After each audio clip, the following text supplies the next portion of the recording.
नमस्कार।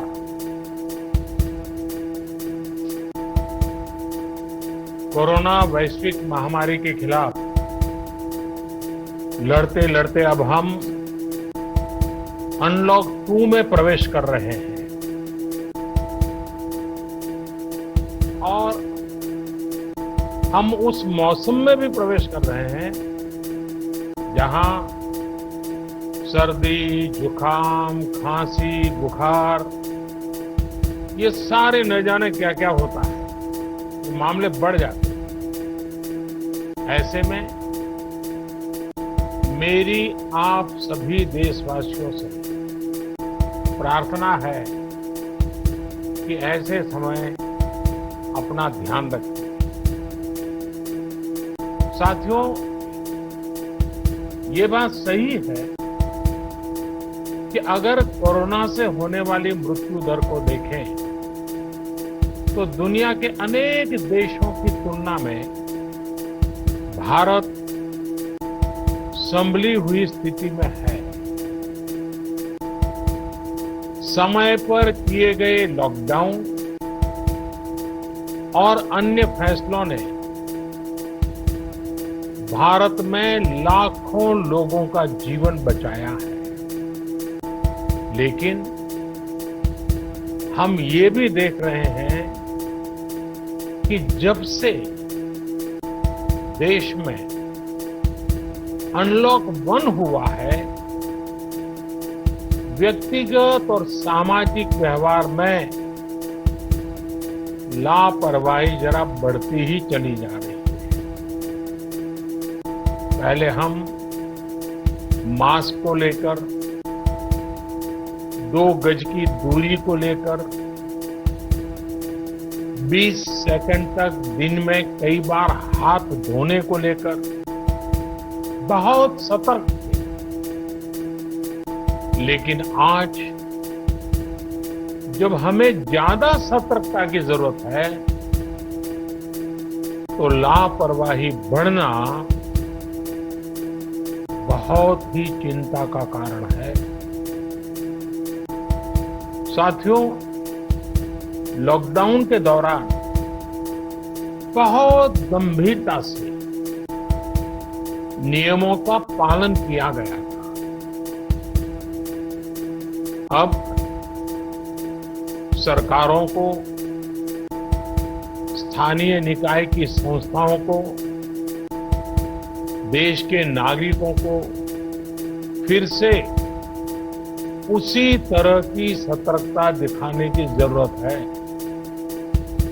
विशेषकर containment zones, उस पर तो हमें बहुत ध्यान देना होगा। जो भी लोग नियमों का पालन नहीं कर रहे हैं, हमें उन्हें टोकना होगा, रोकना होगा और समझाना भी होगा। अभी आपने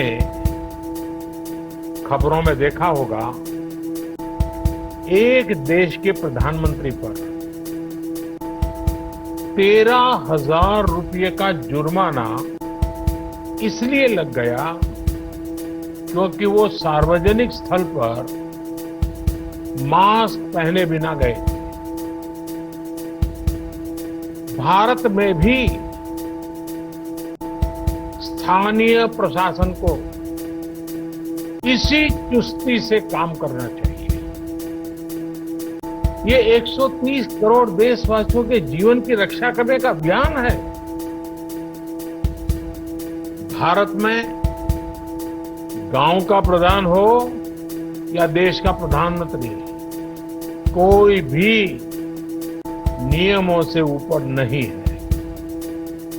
साथियों, लॉकडाउन के दौरान देश की सर्वोच्च प्राथमिकता रही ऐसी स्थिति न आए कि किसी गरीब के घर में चूल्हा न जले। केंद्र सरकार हो, राज्य सरकारें हो, सिविल सोसाइटी के लोग हों, सभी ने पूरा प्रयास किया कि इतने बड़े देश में हमारा कोई गरीब भाई बहन भूखा न सोए। देश हो या व्यक्ति, समय पर फैसले लेने से, संवेदनशीलता से फैसले लेने से किसी भी संकट का मुकाबला करने की शक्ति अनेक गुना बढ़ जाती है। इसलिए लॉकडाउन होते ही सरकार प्रधानमंत्री गरीब कल्याण योजना लेकर आई। इस योजना के तहत गरीबों के लिए 2.25 लाख करोड़ रुपए का पैकेज दिया गया। साथियों, बीते 3 महीनों में 20 करोड़ गरीब परिवारों के जनधन खातों में सीधे 31,000 करोड़ रुपया जमा करवाए गए। इस दौरान 9 करोड़ से अधिक किसानों के बैंक खातों में 18,000 करोड़ रुपए जमा हुए हैं। इसके साथ ही गांवों में श्रमिकों को रोजगार देने के लिए प्रधानमंत्री गरीब कल्याण रोजगार अभियान तेज गति से आरंभ कर दिया गया है। इस पर सरकार 50,000 करोड़ रुपए खर्च कर रही है। लेकिन साथियों, एक और बड़ी बात है जिसने दुनिया को भी हैरान किया है, आश्चर्य में डुबो दिया है।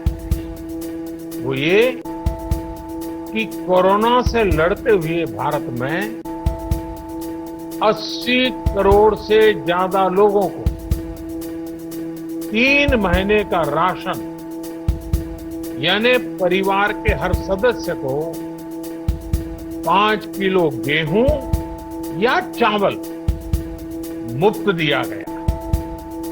इसके अतिरिक्त प्रति परिवार हर महीने 1 किलो दाल भी मुफ्त दी गई। यानी एक तरह से देखें तो अमेरिका की कुल जनसंख्या से 2.5 गुना अधिक लोगों को, ब्रिटेन की जनसंख्या से 12 गुना अधिक लोगों को और यूरोपियन यूनियन की आबादी से लगभग 2 गुने से ज्यादा लोगों को हमारी सरकार ने मुफ्त अनाज दिया है। साथियों, आज मैं इसी से जुड़ी एक महत्वपूर्ण घोषणा करने जा रहा हूं। साथियों, हमारे यहां वर्षा ऋतु के दौरान और उसके बाद मुख्य तौर पर कृषि क्षेत्र में, एग्रीकल्चर सेक्टर में ही ज्यादा काम होता है। अन्य दूसरे सेक्टरों में थोड़ी सुस्ती रहती है। जुलाई से धीरे धीरे त्योहारों का भी माहौल बनने लगता है। अब आप देखिए, अभी 5 जुलाई को गुरु पूर्णिमा है, फिर सावन शुरू हो रहा है, फिर 15 अगस्त आएगी, रक्षाबंधन आएगा, कृष्ण जन्माष्टमी आएगी, गणेश चतुर्थी आएगी, ओणम होगा और आगे जाएं तो भाटी बिहू है, नवरात्रि है, दुर्गा पूजा है, दशहरा है, दीपावली है, छठी मैया की पूजा है।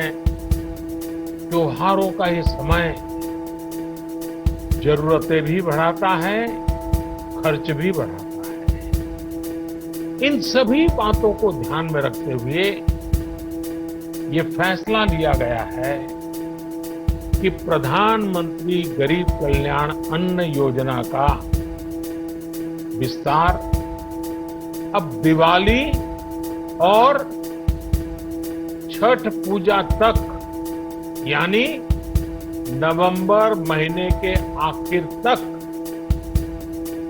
कर दिया जाएगा। यानी 80 करोड़ लोगों को मुफ्त अनाज देने वाली ये योजना अब जुलाई, अगस्त, सितंबर, अक्टूबर, नवंबर में भी लागू रहेगी।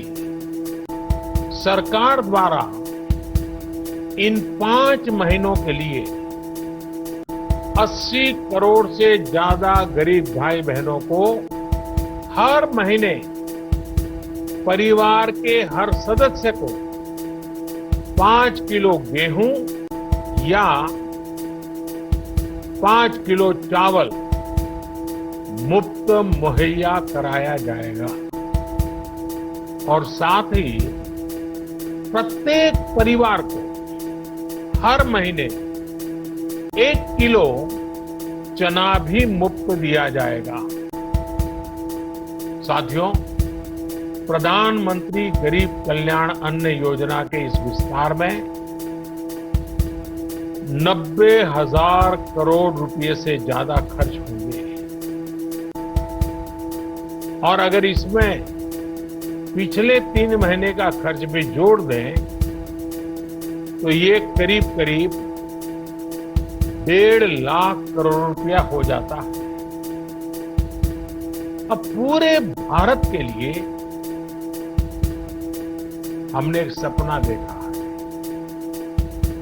कई राज्यों ने तो बहुत अच्छा काम भी किया है। बाकी राज्यों पर भी हम आग्रह कर रहे हैं कि इसको काम को आगे बढ़ाएं। और काम क्या है? दोस्तों, आपको ये वीडियो कैसा लगा और आपका इस बारे में क्या विचार है, ये हमें नीचे दिए कमेंट बॉक्स में लिखकर जरूर बताएं। साथ ही इस वीडियो को लाइक करें जिससे हमें और वीडियोस बनाने के लिए मोटिवेशन मिलेगा।